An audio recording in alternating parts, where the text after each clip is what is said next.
네, 안덕근 장관님에 네. 이어서 이준호 한전 부사장님께 질의할 테니까 쭉 한 3분 후쯤 발언대에 좀 나와주세요. 안덕근 장관님께 묻겠습니다. 부산 엑스포 유치 관련해서 기대가 컸습니다. 국민적 기대가 굉장히 컸고요. 그리고 특히나 윤석열 대통령께서 역전 가능성까지 말씀하셔가지고 국민적 기대가 굉장히 컸습니다. 결국 실패했는데 국민의 한 사람으로서 안타깝고 아쉽습니다. 근데 이제 큰 책임을 느껴야 할 것 같은데 혹시 부산 엑스포 유치 실패에 대한 산업부에서 평가나 감사가 진행된 적 있습니까?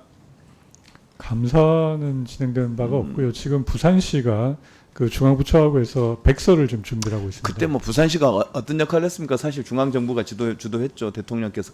대통령까지 나서서 할 정도였으니까.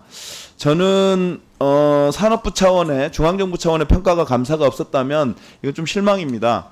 사실은 성공했을 때 얻는 교훈보다 실패했을 때 얻는 교훈이 오히려 크다는 게 역사의 어떤 증언들인데요. 실패 사례의 교훈을 남겨서 다음번에 있을 일에 대한 대비를 좀 하셔야 되는 거 아니냐. 그래서 지금이라도 산업부 차원에서의 평가나 감사가 좀 이루어졌으면 좋겠다 이런 말씀 드리고요.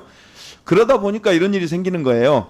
언론 보도에 그 산업부에서 아까 얘기했던 김건희 여사가 제작한 부산 엑스포 이른바 김건희 키링이죠. 이걸 2,000개 구매했다고 보도가 됐는데 이 구매한 2,000개를 어디다 썼는지에 대한 그리고 누구한테 나눠줬는지에 대한 물품관리대장이 없는 거예요.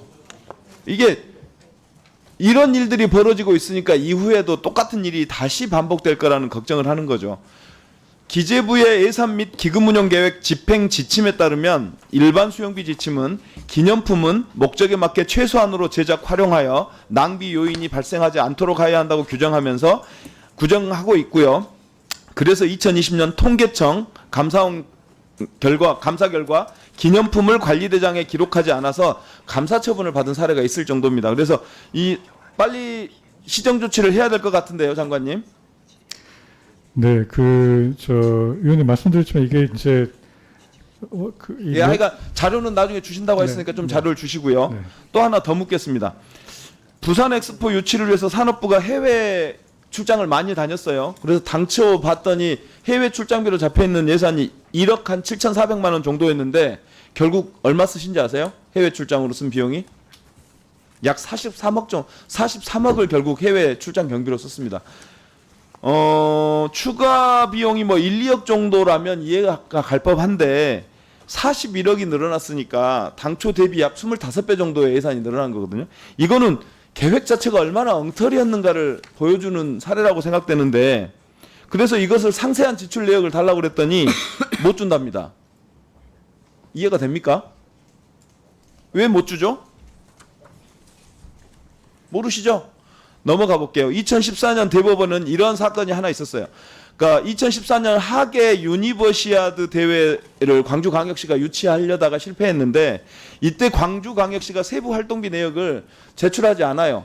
그래서 대법까지 가는 소송이 걸렸는데 소송 결과 세부 활동비 내역을 공개하라라고 하는 판결을 내렸습니다. 대법에서요.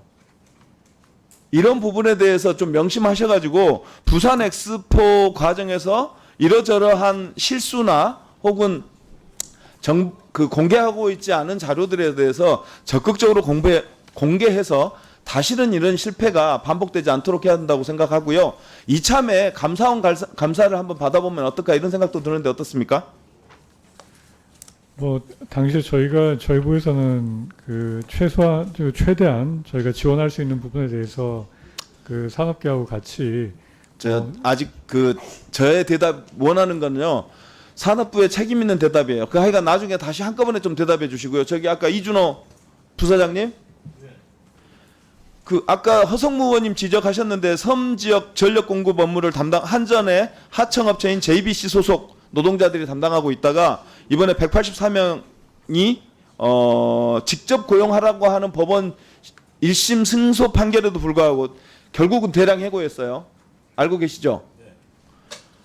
도서지역 노동자들이 JBC 소속이었지만 사실상 한전의 지위를 받고 있었던 점을 재판부가 인정하면서 한전에서 직접 고용하라고 판결을 내린 거죠. 예, 그런데 그렇습니다. 거기에 불복해서 2심하고 있는 거고요. 네. 그 사이에 JBC는 이 184명을